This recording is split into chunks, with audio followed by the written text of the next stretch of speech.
կարելի այդ բանը այդ թույլ տալ որ զարգանա այդ հոգեբանությունը, որ դե հա դե պարտքեմ մի քիչ այս մեկը կտա, մի քիչ այն մեկ կտա, մի քիչ այն մեկ կտա, դենց արանքում յոլա կգնա։ Դա շատ վատ միտում է, ընդ որում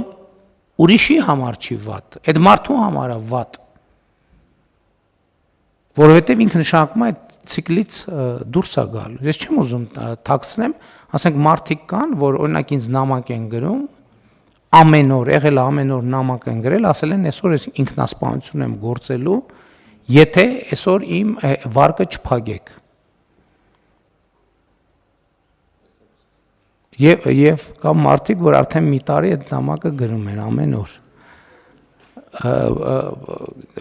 Սա պրոբլեմ է։ Մարդը պետք է հասկանա, որ իր պրոբլեմն է, որ ինքը երբ որ մեզնից յուրաքանչյուր մի պատասխանատվություն վերցնում է, ինքը չպետք է վերցնեն հույսով, որ այ մի ուրիշը կգտնվի կամ պետությունը, կամ հարևանը, կամ բարեկամ կգա այդ պատասխանատվություն կգրի։ Դա վատ բան է, դա ապասոցիալական եւ ապահանրային